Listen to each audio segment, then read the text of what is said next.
नमस्ते। आज की इस चर्चा में हम एक ऐसी कहानी का विश्लेषण करने वाले हैं जो देखने में तो बहुत आम लगती है, पर इसका मतलब बहुत ही गहरा है। आज हम फोकस कर रहे हैं सोनू शर्मा द्वारा सुनाई गई एक बेहद मशहूर कहानी पर, एक कौवे की कहानी। ये चर्चा हमें कंपैरिजन यानी तुलना के जाल के बारे में एक बहुत बड़ी सीख देगी। हम सभी में एक आदत होती है ना, अपनी जिंदगी को दूसरों से कंपेयर करने की, और ये कहानी बस उसी इंसानी फितरत पर एक बहुत ही सटीक और करारी चोट करती है। तो यहाँ एक बहुत ही बुनियादी सवाल उठता है। हम हमेशा दूसरों की तरह क्यों बनना चाहते हैं? हम अक्सर दूसरों की जिंदगी देखते हैं और मन ही मन सोचते हैं, काश काश जो इनके पास है वो मेरे पास भी होता। दूसरों की कामयाबी, उनकी चमक दमक देखकर हम अपनी ही जिंदगी से निराश होने लगते हैं। पर सोचिए जरा, क्या सच में दूसरे लोग हमसे ज्यादा खुश हैं? चलिए, इस कहानी के जरिए इस सवाल की गहराई में उतरते हैं। भाग 1, असंतुष्ट कौवे की तलाश। तो कहानी की शुरुआत होती है एक ऐसे कौवे से जो अपनी जिंदगी से बिल्कुल, मेरा मतलब है बिल्कुल भी खुश नहीं था। वो इतना परेशान था कि उसने सीधे भगवान के पास जाकर एक गुजारिश की। उसने कहा, मुझे बस एक मौका दे दो कुछ और बनने का। वो दर-बदर किसी ऐसे जीव की तलाश में था जो अपनी जिंदगी से पूरी तरह खुश हो। उसे एक ऐसी जिंदगी चाहिए थी जिसकी सब तारीफ करें। और जब उससे पूछा गया कि वो आखिर बनना क्या चाहता है, तो उसकी नजर गई दुनिया के सबसे खूबसूरत और सम्मानित पक्षी पर। अब आते हैं कहानी के अगले हिस्से पर, भाग 2, मोर की शानदार जिंदगी। कौवा उड़ता हुआ सीधे पहुंचा मोर के पास। अब दूर से देखने पर ना, मोर की जिंदगी किसी सपने से कम थोड़ी लगती है। उसका रुतबा ही बिल्कुल अलग है। वो एक नेशनल बर्ड यानी राष्ट्रीय पक्षी है। लोग घंटों खड़े रहकर उसका इंतजार करते हैं कि कब मोर आएगा, कब अपने पंख फैलाएगा और नाचेगा। और जैसे ही वो आता है, बस सब उसकी तस्वीरें खींचने के लिए पागल हो जाते हैं। सोचिए, ये बिल्कुल आज के सोशल मीडिया की तरह है, जहां लोग बस अटेंशन और लाइक्स के लिए जीते हैं। कौवे को लगा, भाई वाह, क्या जिंदगी है इसकी, लोग तो इसके दीवाने हैं। अगर हम इन दोनों की तुलना करें तो तस्वीर बिल्कुल साफ नजर आती है। एक तरफ बेचारा कौवा है जिसे कोई देखता तक नहीं, जो बिल्कुल साधारण और काले रंग का है। और दूसरी तरफ है मोर, जिसकी हर कोई तारीफ करता है, जो इंतहा से ज्यादा खूबसूरत है। यही वो फर्क है जिसने कौवे के अंदर एक भारी इन्फीरियॉरिटी कॉम्प्लेक्स पैदा कर दिया था, और वो किसी भी कीमत पर मोर की जगह लेना चाहता था। लेकिन कहानी में असली मोड़ तो अब आता है। भाग 3, खूबसूरती की असली कीमत।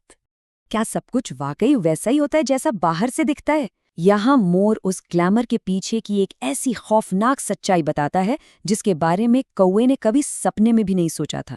मोर अपनी आवाज थोड़ी धीमी करके कौवे से कहता है, जरा ध्यान से सुनो, क्या तुम्हें कोई आवाज आ रही है? मोर समझाता है कि सबसे पहले दूर सूखे पत्तों की सरसराहट सुनाई देती है, फिर दिल की धड़कन तेज होती है। ये एहसास होता है कि कोई शिकारी आसपास ही घात लगाए बैठा है। हर पल, हर सेकंड मौत का वो खौफनाक डर। मोर बताता है कि उसकी ये खूबसूरती ही दरअसल उसकी सबसे बड़ी दुश्मन बन चुकी है। मोर की ये बातें किसी के भी रोंगटे खड़े कर सकती हैं। वो कहता है, एक शिकारी आता है और जिंदा जिस्म से पंख नोच लिए जाते हैं। ये एक बहुत ही कड़वी सच्चाई है। लोग मोर के उन खूबसूरत पंखों को अपने घरों में सजाने के लिए खरीदते हैं। सोचिए जरा, जिस खूबसूरती और शोहरत को देखकर कौवा जल भुन रहा था, उसी के कारण मोर हर पल एक अनजाने डर के साए में जीने को मजबूर है। अब देखते हैं कहानी का सबसे दिलचस्प हिस्सा, भाग 4, साधारण जीवन के फायदे। यहाँ आकर कहानी एक बहुत ही मजेदार पर गहरे नतीजे पर पहुंचती है। मोर कौवे के तरफ देखता है और बताता है कि उसका वो साधारण बोरिंग सा जीवन जिसे वो सुबह शाम कोसता रहता है, असल में कितना बड़ा वरदान है। मोर थोड़ा मुस्कुराते हुए कहता है, दुनिया में मटन बिरयानी बनती है, चिकन बिरयानी बनती है, पर क्या कभी किसी ने कौवा बिरयानी के बारे में सुना है? बिल्कुल नहीं। और दोस्तों, यही तो कौवे की सबसे बड़ी जीत है। आम और साधारण होने की वजह से कोई उसे पकड़ना नहीं चाहता, कोई उसे पिंजरे में कैद नहीं करना चाहता। तो अगर हम फिर से इन दोनों को देखें तो सच पूरी तरह सामने आ जाता है। एक तरफ है कैद खूबसूरती यानी मोर, जो खूबसूरत तो है पर हमेशा डर में जीता है, जिसका शिकार किया जाता है।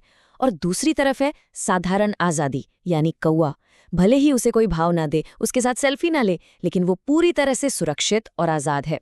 वो खुले आसमान में जहाँ चाहे उड़ सकता है। उसकी वो आम सी जिंदगी ही उसे सबसे सच्ची आज़ादी देती है।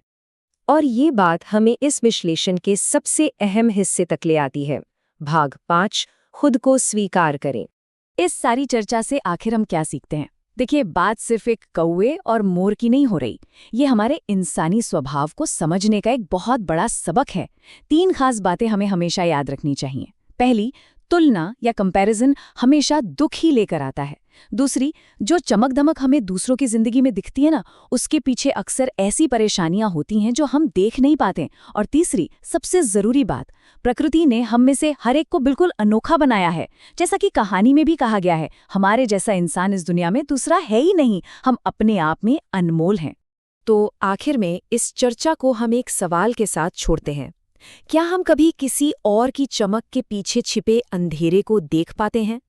अगली बार जब भी किसी और की परफेक्ट जिंदगी देखकर मन में ये ख्याल आए कि काश मेरी जिंदगी भी ऐसी होती, तो उस मोर और कौवे की कहानी को जरूर याद कर लीजिएगा। किसी और की जिंदगी का भ्रम पालने से लाख गुना बेहतर है अपनी खुद की अहमियत और अपनी आज़ादी को पहचानना। इस विश्लेषण में साथ जुड़ने के लिए बहुत बहुत शुक्रिया। सीखते रहिए और आगे बढ़ते रहिए।